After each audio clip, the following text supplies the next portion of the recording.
I was associate pastor for about 6 years before I was installed as a lead pastor, which is where I'm at currently.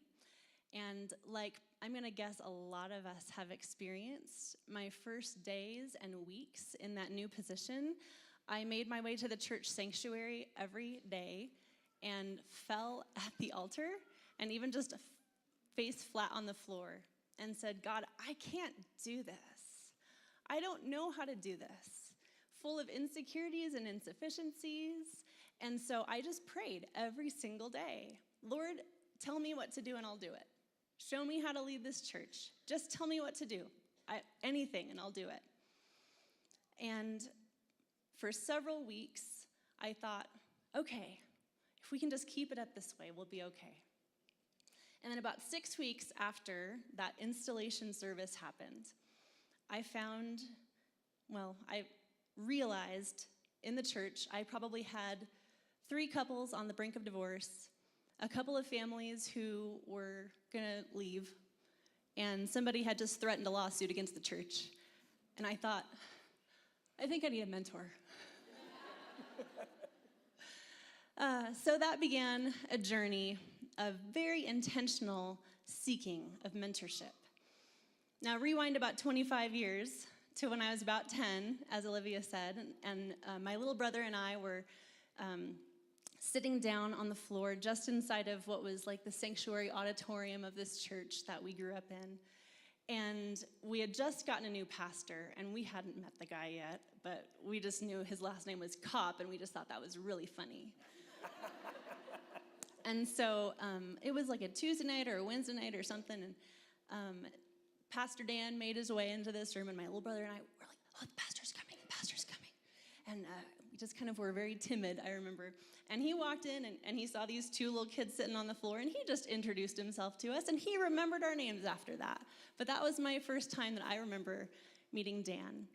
And it was last summer at our denomination's General Assembly that the Holy Spirit, spoke to me, as I've had happen many times before in other situations. But I don't remember even where it was, but you were walking ahead of me somewhere, and I was like, oh, there's Dan. And the Holy Spirit said, you need to ask them to mentor you. And for many years throughout my calling, Reverend Dr. Vicki Copp, whose husband is Dan, did I say that right? Whose husband is Dan. She has been a mentor to me throughout my calling, figuring out that I was actually called into pastoral ministry, because I didn't really realize that for a very long time. But last summer was when the Holy Spirit said, no, you need to ask them to mentor you. And so I just want to share a little bit with you, just real briefly, and then I'll ask Dan too to talk about his experience with this, is that when I've asked people to mentor me, and several of them, in fact, I would say the majority of the people that I've asked to mentor me in my life have been men. I feel like this is my initiative. I'm asking them to invest in me. And I think maybe once or twice I've asked someone to do it on a monthly basis. When the lawsuit was threatened, which never happened, by the way, against the church, I asked somebody to mentor me every month. And so he was like 3 hours away. That's not really feasible every month. And so we would just call each other and just talk. And you know what he would tell me? Almost every time we talked, he would say to me, Pastor, you're doing better than you think you're doing. And those simple words meant so much to me. So that was a monthly relationship. But usually what I've found recently with people like Dan and Vicki and the others that I've asked to mentor me is everybody's so busy, right? Is that one of the things that inhibits us from asking people to mentor us? They're so busy. But I said, hey, could we meet maybe 3 times a year? I'll contact you and we'll put something on the calendar. And almost anybody can do that. A couple of times a year they can make, but you know what? If you find 3, 4 people to do that, then you have somebody that you're meeting with very regularly speaking truth into your life. And I don't know about you, but I need that. Because that young woman who fell flat on her face in the sanctuary of an empty sanctuary of the church every day, full of insecurities, feeling insufficient and not good enough for anything, I need to have people speaking the truth into my life. The truth that I've found now is that I am enough. And by the power and grace of God, I can do this. But one of the things I feel is really important in these mentoring relationships, and this is one of the things I've experienced with Dan and Vicky, as we meet usually, so I feel this is so fun because I get to come to their house and just sit down with them in their living room or dining room or whatever, and it's just real cozy, and I come and I have an agenda, and maybe this is just me because I'm super structured, but I have an agenda, and so I've had, maybe 2-3 months that I've been anticipating this meeting with them. And so every time something happens, I'm like, oh my goodness, what am I gonna do about this? I get out my phone and I make a little note. Meeting with Dan and Vicky, talk about this really weird staff member and what to do. Or, this decision that I have to make about something and what do I do? Or this inner process that I'm having that's just so unsettling and seems to infiltrate every area of life and ministry.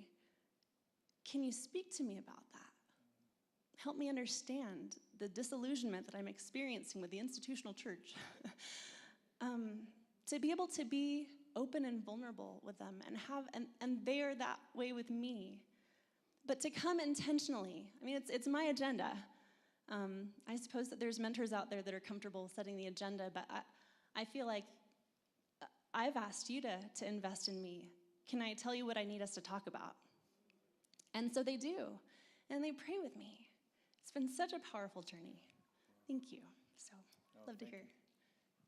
Our sister just talked about story. We're just sharing our story, basically, and hopefully you can identify with it.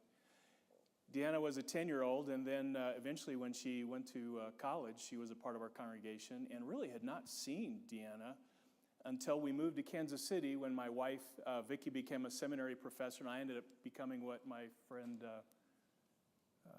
Russ calls what do you call it? Ecclesiocrat. That's what it is.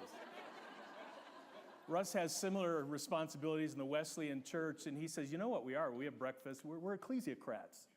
So I moved to Kansas City to become a part of the denominational ecclesiocracy, whatever it is. And we, the closest church to us is a small inner city church, and so Pastor Vicky and I, we dove into that church, and come to find out that's where Pastor Deanna and her family were. And Pastor Alice, the senior lead pastor of the church, really involved seminarians and pastors, and so they'd all have opportunity to preach and lead. Well, over the course of time, reconnecting with Deanna and getting acquainted with Ben and the family, God was calling Deanna to a pastoral assignment. And as a small church, we hated the idea of losing Pastor Deanna, but to have this small church seeing themselves as sending Pastor Deanna from our church to go be the pastor of another church in the Kansas City community. So we were all about a part of that process. And, well, the board gave her a vote of affirmation. In the Church of the Nazarene, you have to have a congregational vote of affirmation. And that congregational vote of affirmation was not there.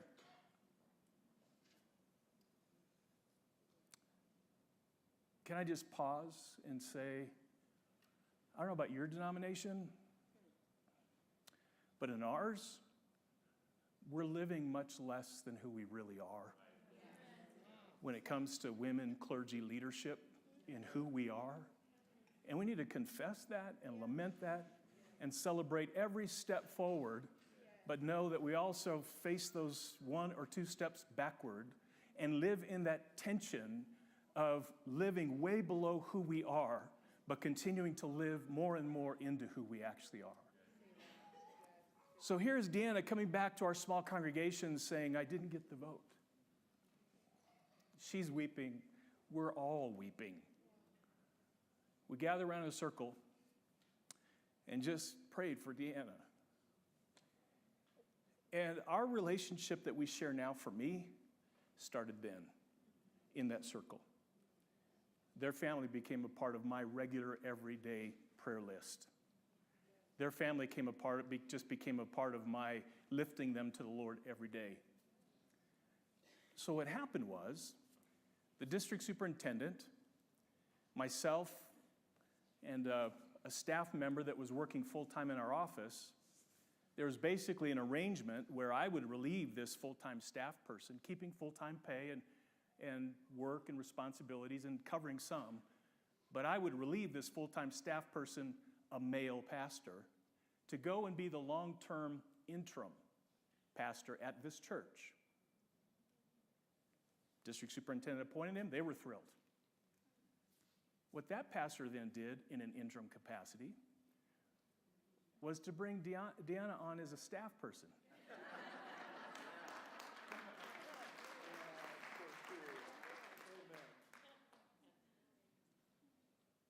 Some God-led intentionality. So it wasn't long that interim pastor resigned.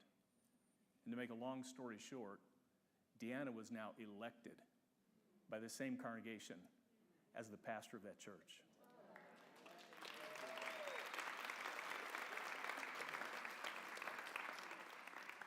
So even though now it's a more formal kind of getting together and actually learning together and growing together, and I have to tell you, I learn as much from Deanna as she may learn from Vicki and me as we sit down together. But to listen and to learn, the intentionality of that again, I would say to my sisters, if God is directing you to a male colleague that could really speak into your life and just journey alongside and listen well, I want to encourage you. Step alongside them, invite them. And then I want to say to my male colleagues, be open with your schedule and every other involvement in ministry, be open to the reality that God may just call you to come alongside one of our sisters, just as a friend, as a mentor, as a champion, to help us as churches to really live more into who we really are. And so that intentionality, that availability. And what I have found in this relationship is when Deanna is asking some really tough questions, and some of it has to do with being the church, made up of people. I was once told, the church would be a great place if it wasn't for the people. but it's the people that God sent his son to love and to live and to die and to be resurrected, that we would become better people. So the hope is that even when the church is people and we live below who we really are, the hope is we continue to learn and grow in that. And so to have the kinds of conversations where Deanna is struggling with what it means to be a part of the institutional church. And she's had opportunities to move into leadership positions in the church, on the district, with our office, working with USA Canada clergy women, and moving into those areas of responsibility and being more exposed to the institutional church. Those are really important conversations. Sometimes, maybe again, it's just the Church of the Nazarene, but sometimes we can become disillusioned with the ecclesiocracy. And at the same time, God would make us vessels of grace and transformation to make it more what it ought to be as we then move on and hand it to women and others that are going to take up those roles of responsibility. And so this has been a privilege for me. And the relationship as we have it now really started at True Light Church of the Nazarene, in that circle, weeping, lamenting, confessing, and envisioning, reimagining the story that is not done yet. And now we continue to work in this kind of relationship as God has us continuing to live out that story.